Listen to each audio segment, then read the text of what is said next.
So hi, who are you, where are you right now, and how do you make a living on the edge of this interesting world we're living in? So I call myself Pavlik, Elf Pavlik.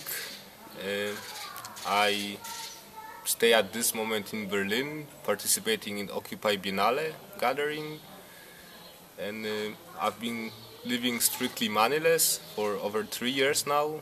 Also stateless, so I don't use money and I don't accept any nationality. I don't use state documents. So in last years I've been really exercising my freedoms of choosing how I want to live. And yeah, currently I usually participate in different gatherings and different projects and initiatives, especially in IT, communication, information technologies, and also see how we can use these recent tools to change the way we collaborate and organize ourselves, to move away from hierarchical structures into more, some people say like rhizomatic, that like connections between people in flat hierarchies. So So how does that actually work? How do you put food into your belly and get your tech to work as an IT dude? yes, so with the food, I already like 4 years ago when I lived in San Francisco, I first time moved away from using money, and I had opportunity to learn what I actually need. That me, or I would say in general, everyone, every living being on this planet doesn't need money. Some of us still uses money to get things we really need. And I realized if I can have access to things I really need or want without using money, we don't need money. So money occurs in our relations between ourselves, only human specific relations. In all the rest of nature, money doesn't exist.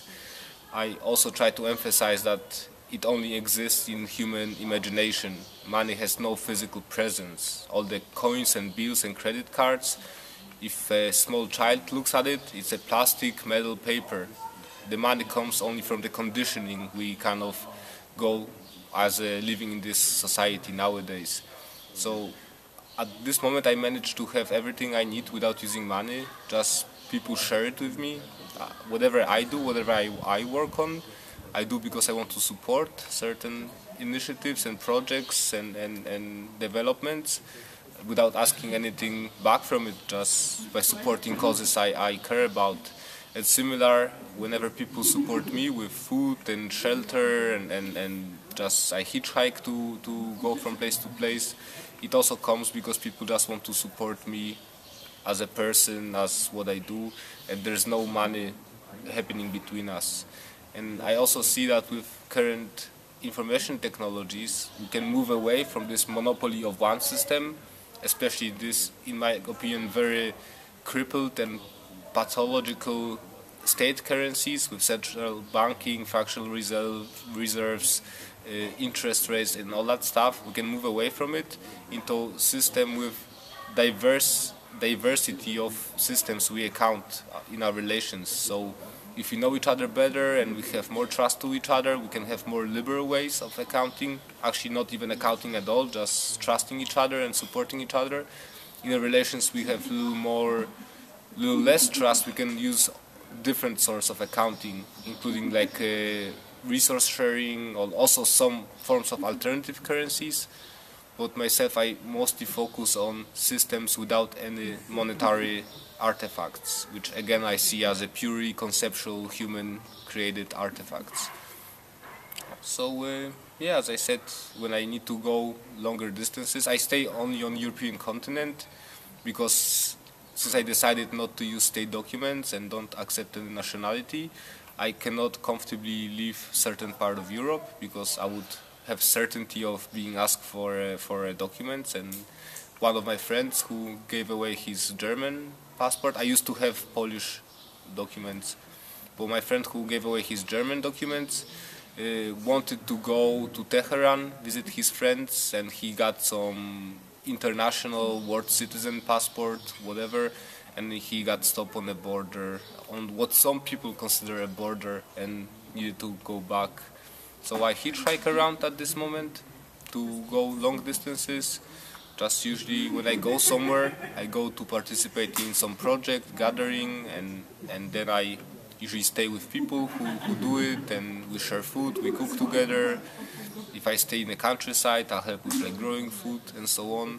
So the way I approach my life, I see myself as a part of the whole ecosystem of planet Earth, and see how I can find my place within it. And even though nowadays many people still have this very money-driven mentality, I can already find a way to find different relations with people that we don't need to use money among ourselves. And I also don't really like this direct exchange, quid pro quo. I do something to get something.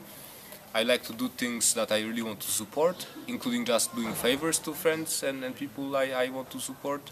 And in the same way receiving support from people who really want to do that. So there's not really like this debt element that I do something and now you owe me. Just no, I do something because I really want to support you. In the same way, if someone supports me, there's no debt, no like you owe me, just the person really wants to support me. And I find it very, very nice and friendly and like personal relation to everyone, while comparing to these relations when people do around using money. I found them often very dishonest, impersonal, kind of, I just do my job and I don't care. So, yes, still nowadays I sometimes face some kind of challenges, how to organize different things. Again, just because many people I would find like a bit stuck in this thinking that they need to use money and they ask for money and they kind of expect money back. But still, with a little more effort, I find much more higher quality relation with people, more honest, more direct, more kind of based on care and kindness. And I already decided when I definitely stopped using money 3 years ago that I will never use it again. And I believe that with a little more of development of culture of sharing and caring about each other, more and more people can start stepping away from using money. And again, money only comes useful where people demand it. It doesn't exist in nature, so it only comes. Person only needs money when other people ask for money, and other people ask for money because someone else asked them for money, and then we have this like a vicious circle that people ask each other for money because someone else asks. But once we stop asking for money and keep supporting each other and sharing and helping each other, we can start getting out of this vicious circle and enable more and more people to also say, I don't want money, I don't ask for money. And at some point, when we reach this bit of a critical mass, the whole money can become irrelevant because we already start helping each other and supporting each other without using it.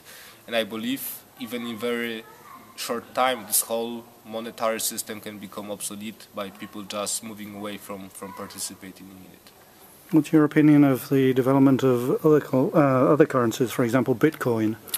I don't like Bitcoin myself, so like I said, I focus that we have this diverse environment of different ways of accounting between ourselves, which may involve monetary currencies, but I focus on a system that don't involve monetary currencies. So I see a Bitcoin as one of the monetary currencies because you have those like abstract tokens that you try to evaluate things and measure things with them.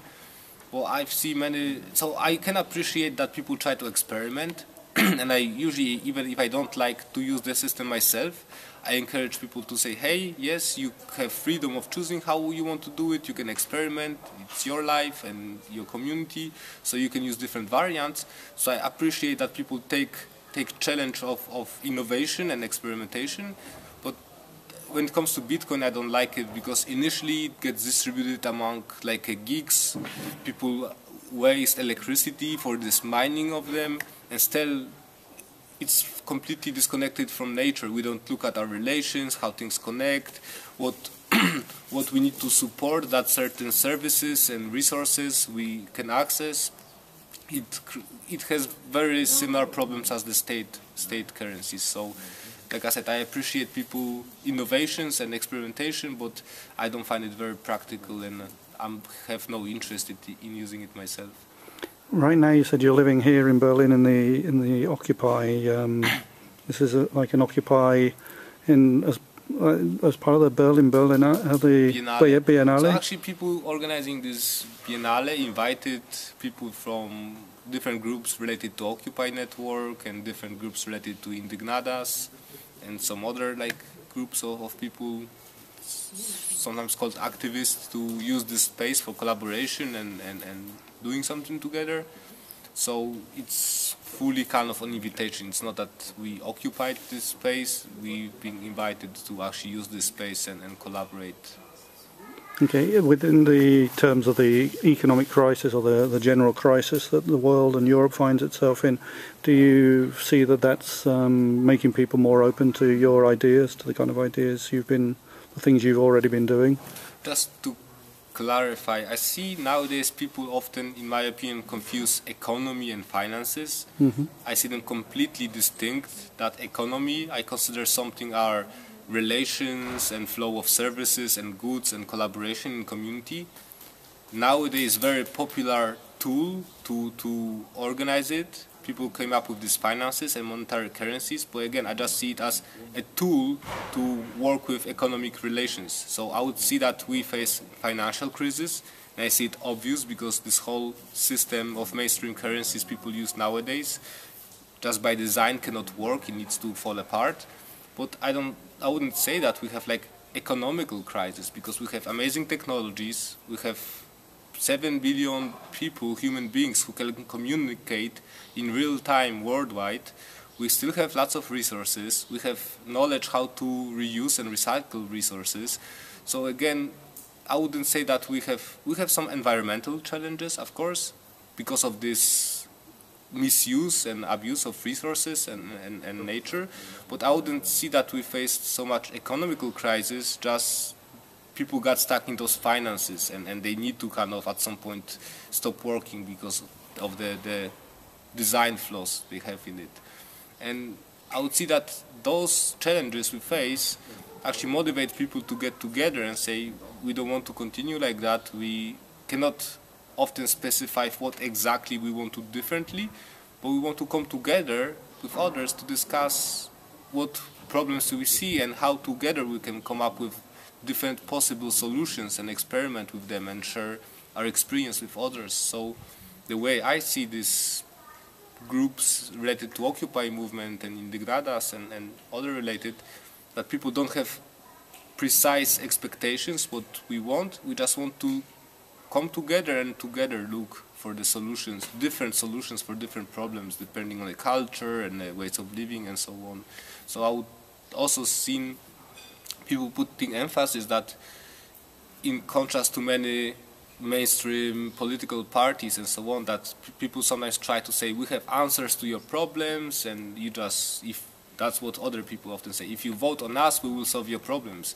Why I see people here often approach, we don't have answers to your problems, we also face different problems, but we have certain ways of communicating and certain processes like assembleas and discussions and so on, that together we can find solutions. And also, instead of offering people solutions to their problems, most of the time we say, okay, we try to find solutions to problems we face, but if you want to solve your problems, we can help you with certain ways of finding those solutions. And in most of the times you actually need to find with people you interact with solutions to your problems. And I really appreciate this difference of saying, if you face problems, possibly you need to participate in finding solutions. Don't expect Papa or Mama to solve your problems.